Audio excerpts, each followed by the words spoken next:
Commerce related videos ആദ്യം കാണുവാനായി വിദ്യാവാഹിനി എന്ന യൂട്യൂബ് ചാനൽ സബ്സ്ക്രൈബ് ചെയ്യുക. അടുത്തുള്ള ബെൽ ഐക്കൺ കൂടി എനേബിൾ ചെയ്യുക.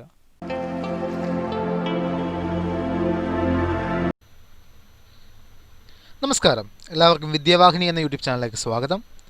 നമ്മൾ ഇന്നിവിടെ നോക്കാൻ പോകുന്നത് കോൺട്രാക്റ്റ് കോസ്റ്റിങ്ങിനെ പറ്റിയാണ്. കോൺട്രാക്റ്റ് എന്താണ്, കോൺട്രാക്റ്റ് കോസ്റ്റിംഗ് എന്താണ്, ആരാണ് കോൺട്രാക്ടർ, ആരാണ് കോൺട്രാക്റ്റി, കോൺട്രാക്റ്റ് കോസ്റ്റിങ്ങിൻ്റെ അകത്തുള്ള ടേംസ് എന്തൊക്കെയാണ്, ഇങ്ങനെയുള്ള എല്ലാ കാര്യങ്ങളും നമ്മൾ ഇന്ന് ഈ വീഡിയോയിലൂടെ ഡിസ്കസ് ചെയ്യും.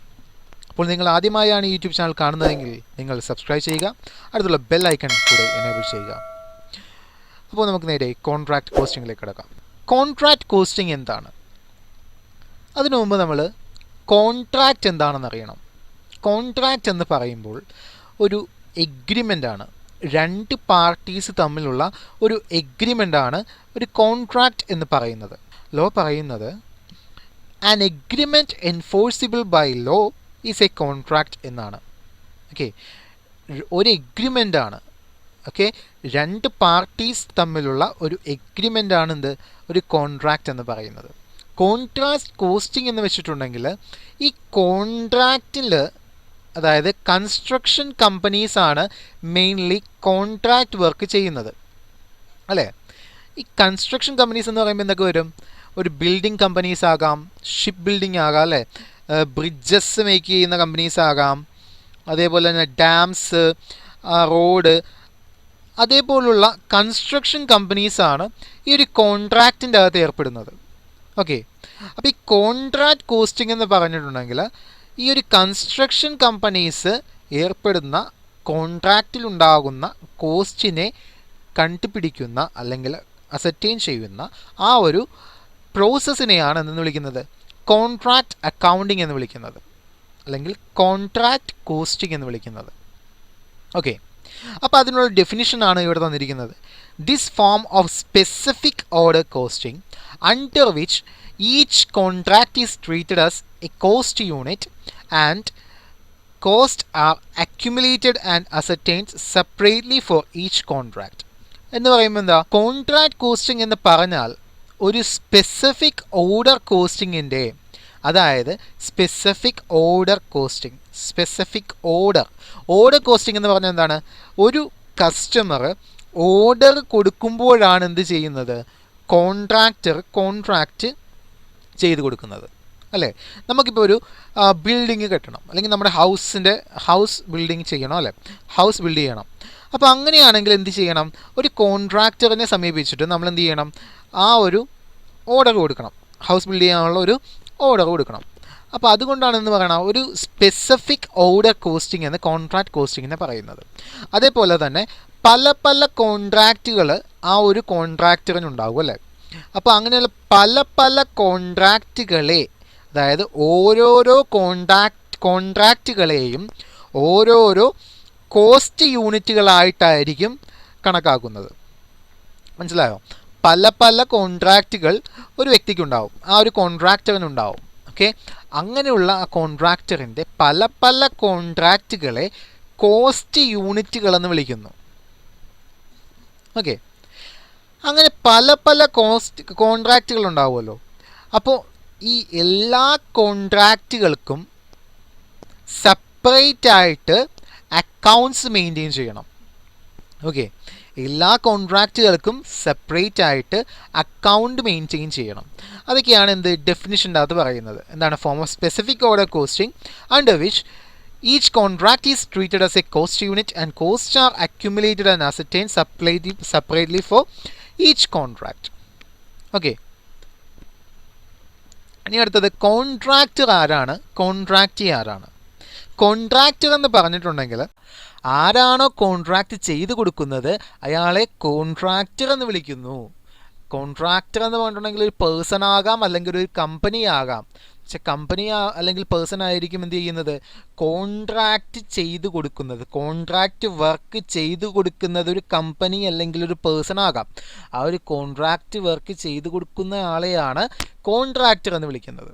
ഓക്കെ, ഇനി കോൺട്രാക്റ്റ് എന്ന് പറയുമ്പോൾ ആർക്ക് വേണ്ടിയാണോ ആ ഒരു കോൺട്രാക്റ്റ് വർക്ക് ചെയ്തത് അയാളെയാണ് കോൺട്രാക്റ്റി എന്ന് വിളിക്കുന്നത്. ആർക്ക് വേണ്ടിയാണോ ആ ഒരു വർക്ക് ചെയ്തത് അയാളെയാണ് കോൺട്രാക്റ്റി എന്ന് വിളിക്കുന്നത്. ഇപ്പം നമ്മുടെ കേസിലാണെങ്കിൽ നമുക്ക് ഒരു വീട് കിട്ടണമെങ്കിൽ നമ്മളാണ് ആര്? കോൺട്രാക്റ്റ്. നമ്മൾ ആർക്കാണോ വീട് കെട്ടാനുള്ള കോൺട്രാക്റ്റ് കൊടുക്കുന്നത് അയാളായിരിക്കും ആര്? കോൺട്രാക്ടർ. മനസ്സിലായില്ലേ? അപ്പോൾ ഞാൻ പറഞ്ഞു കൺസ്ട്രക്ഷൻ കമ്പനീസ് ആയിരിക്കും മെയിൻലി കോൺട്രാക്റ്റിൻ്റെ അത് ഏർപ്പെടുന്നത്.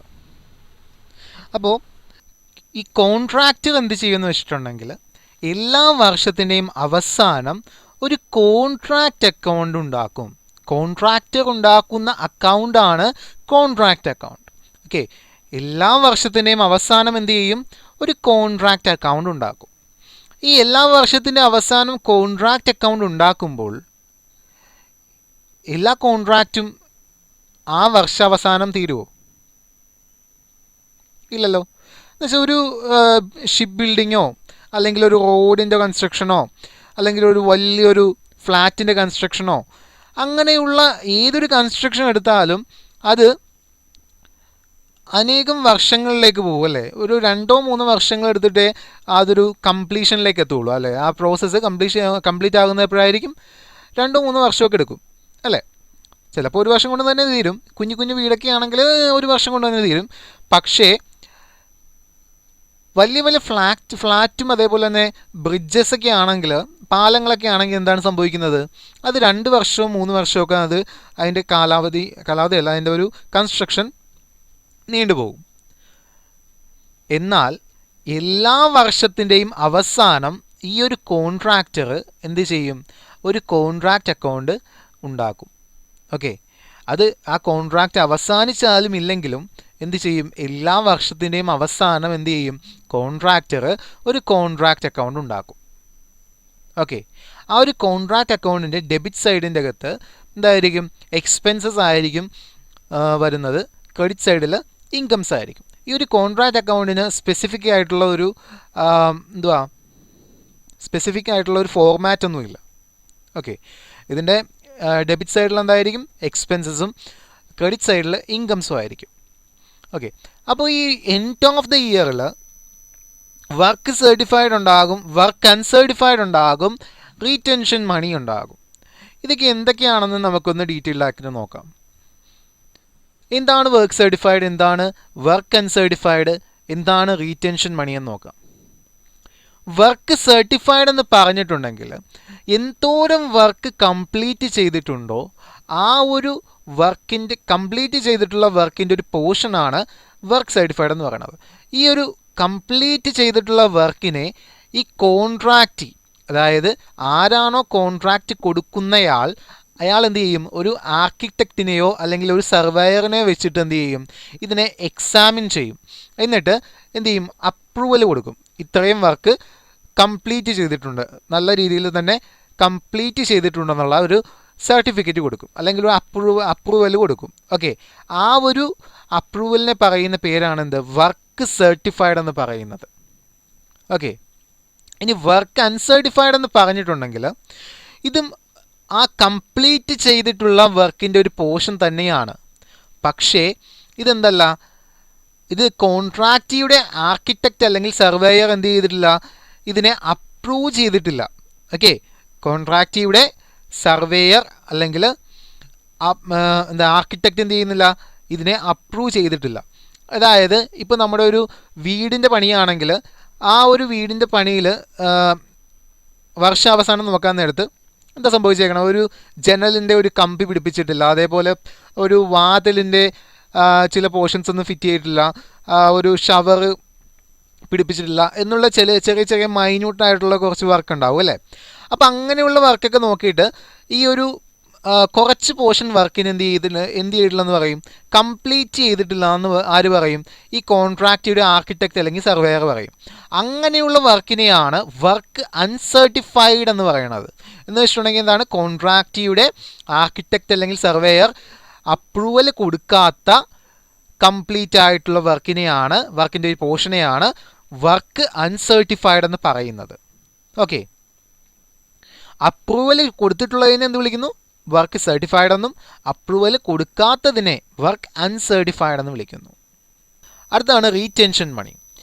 റീറ്റെൻഷൻ മണി എന്ന് പറഞ്ഞിട്ടുണ്ടെങ്കിൽ വർക്ക് സർട്ടിഫൈഡിൻ്റെ ഒരു പോർഷൻ തന്നെയാണ്. ഓക്കെ, റീറ്റെൻഷൻ മണി എന്ന് പറഞ്ഞാൽ വർക്ക് സർട്ടിഫൈഡിൻ്റെ ഒരു പോർഷൻ തന്നെയാണ്. എന്ന് വെച്ചിട്ടുണ്ടെങ്കിൽ വർക്ക് സർട്ടിഫൈഡ് എന്ന് പറഞ്ഞാൽ എന്താണ്? കംപ്ലീറ്റ് ചെയ്തിട്ടുള്ള വർക്കാണ്. അതിനെ എന്ത് ചെയ്തു? കോൺട്രാക്റ്റിയുടെ ആർക്കിടെക്റ്റ് അല്ലെങ്കിൽ സർവേയർ എന്ത് ചെയ്തിട്ടുണ്ട്? അതിനെ സർട്ടിഫൈഡ് ആണെന്ന് പറഞ്ഞിട്ടുണ്ട്. ഓക്കെ, അല്ലെങ്കിൽ അപ്രൂവ് ചെയ്തിട്ടുണ്ട്. ഓക്കെ, അപ്പോൾ വർക്ക് സർട്ടിഫൈഡ് എന്ന് പറയുന്നത് ഒരു 80% വർക്കിനെ സർട്ടിഫൈഡ് ആയിട്ട് ചെയ്തിട്ടുണ്ടെന്ന് വെക്കുക. ഓക്കെ, ബാക്കിയുള്ള 20% വർക്കാണ് അൺസർട്ടിഫൈഡ് ആയിട്ടുള്ളത്. അപ്പോൾ കോൺട്രാക്ടർ ഈ ഒരു വർഷത്തിൻ്റെ അവസാനം വന്ന് പറയുകയാണ്, ഈ 80% വർക്ക് ഞങ്ങൾ കംപ്ലീറ്റ് ചെയ്തിട്ടുണ്ടല്ലോ, അപ്പോൾ ആ 80% വർക്കിൻ്റെ ക്യാഷ് ഞങ്ങൾക്ക് തന്നേക്കുമെന്ന് പറയും. ഓക്കെ, അപ്പോൾ അങ്ങനെ പറയാൻ നേരത്ത് ഈ കോൺട്രാക്റ്റ് എന്ത് ചെയ്യുമെന്ന് വെച്ചാൽ ഈ ഫുൾ എമൗണ്ട്, അതായത് 80% ക്യാഷും ഈ ഒരു കോൺട്രാക്റ്റിന് കൊടുക്കത്തില്ല. എന്ന് വെച്ചിട്ടുണ്ടെങ്കിൽ നമ്മൾ ആ ഒരു 80% ക്യാഷ് കൊടുത്തിട്ടുണ്ടെങ്കിൽ ഈ കോൺട്രാക്ടർ ബാക്കിയുള്ള അൺസർട്ടിഫൈഡ് ആയിട്ടുള്ള വർക്കിനെ കംപ്ലീറ്റ് ചെയ്യാൻ ചിലപ്പോൾ ചാൻസ് ഉണ്ടാകത്തില്ല. അപ്പോൾ അതുകൊണ്ട് എന്ത് ചെയ്യും? നമ്മൾ ആ ഒരു വർക്ക് സർട്ടിഫൈഡിൻ്റെ 80%ൻ്റെ ഒരു പോർഷൻ നമ്മൾ പിടിച്ചു വെക്കും. ആര്? കോൺട്രാക്റ്റ് പിടിച്ചു വെക്കും. ഒരു സെക്യൂരിറ്റി ആയിട്ടാണ് ഇതിനെ പിടിച്ചു വെക്കുന്നത്. എന്തിന്? ഈ കോൺട്രാക്ടർ നമ്മൾ 80% ക്യാഷ് നമ്മൾ കൊടുത്തിട്ടുണ്ടെങ്കിൽ ഈ കോൺട്രാക്ടർ ചിലപ്പോൾ കടന്നു കളയാനുള്ള ചാൻസ് ഉണ്ട്, അല്ലേ? മുങ്ങിക്കളയാനുള്ള ചാൻസ് ഉണ്ട്. അപ്പോൾ അതുകൊണ്ട് നമ്മൾ എന്ത് ചെയ്യും? അതിൻ്റെ അകത്തുനിന്ന് ഒരു പോർഷൻ സെക്യൂരിറ്റി ആയിട്ട് പിടിച്ചു വയ്ക്കും. ആ ഒരു പോർഷനെ പറയുന്ന പേരാണ് റീറ്റെൻഷൻ മണി. മനസ്സിലായില്ലേ?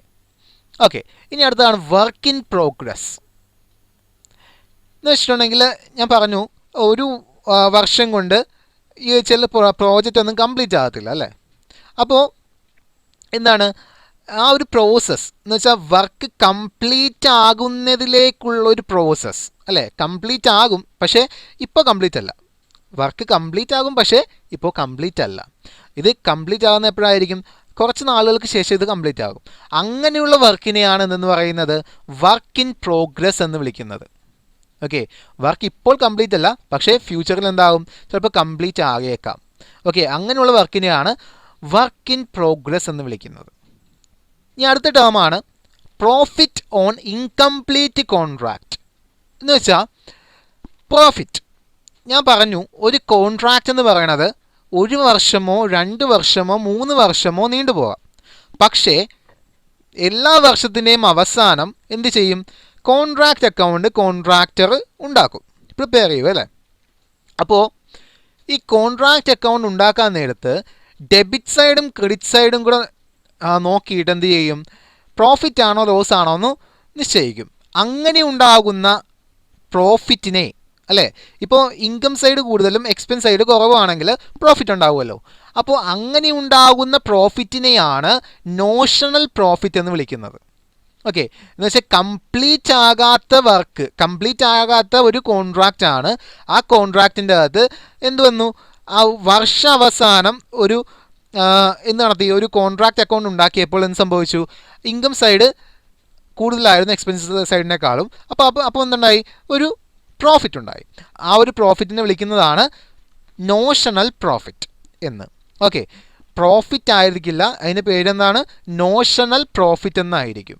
ഓക്കെ, ഇതെന്ന് പറയുന്നത് നോഷണൽ പ്രോഫിറ്റ് എന്ന് പറഞ്ഞാൽ എന്താണ്? ഒരു റിയൽ പ്രോഫിറ്റ് അല്ല, ഒരു എസ്റ്റിമേറ്റഡ് പ്രോഫിറ്റ് ആണ് നോഷണൽ പ്രോഫിറ്റ് എന്ന് പറയുന്നത്. ഓക്കെ, മനസ്സിലായല്ലോ?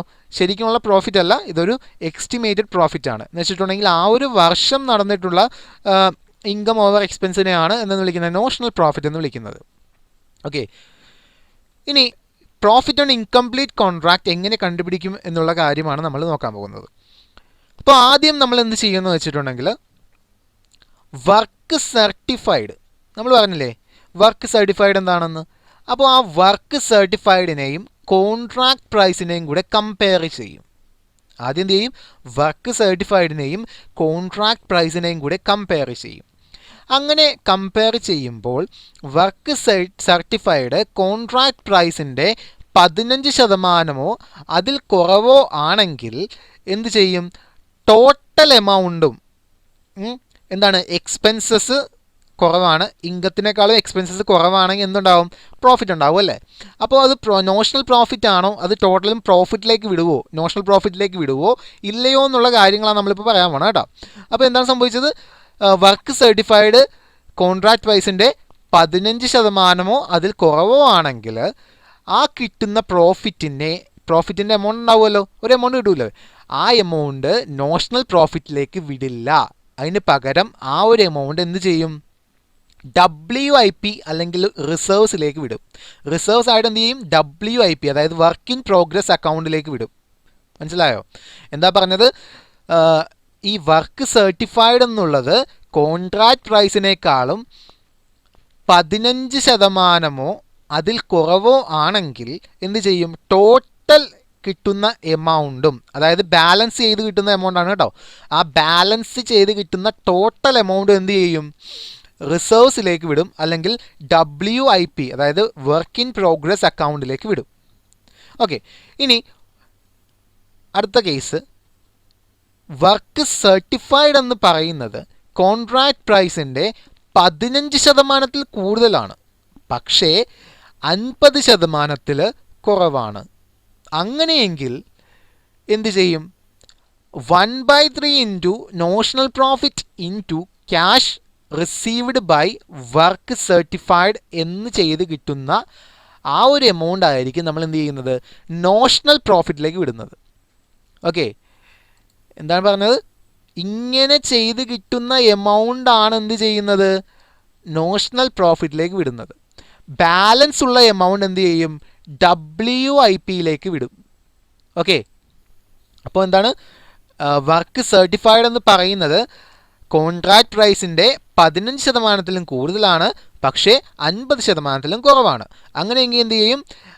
1/3 into notional profit into cash received divided by work certified എന്ന് ചെയ്യുമ്പോൾ കിട്ടുന്ന ആ ഒരു എമൗണ്ട് എന്ത് ചെയ്യും? നോഷണൽ പ്രോഫിറ്റിലേക്ക് വിടും. ഈ ഒരു എമൗണ്ട് എന്ത് ചെയ്യും? നോഷണൽ പ്രോഫിറ്റ് ആയിട്ട് വിടും. ബാക്കിയുള്ള എമൗണ്ടിന് എന്ത് ചെയ്യും? WIP അക്കൗണ്ടിലേക്ക് വിടും. അതായത് റിസർവ്സ് ആയിട്ട് എന്ത് ചെയ്യും?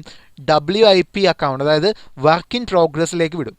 ഓക്കെ, ഇനി അടുത്ത കേസാണ് വർക്ക് സർട്ടിഫൈഡ് എന്ന് പറയുന്നത് കോൺട്രാക്ട് പ്രൈസിനേക്കാളും 50% അതിൽ കൂടുതലോ ആണെങ്കിൽ, വർക്ക് സർട്ടിഫൈഡ് എന്നുള്ളത് കോൺട്രാക്ട് പ്രൈസിൻ്റെ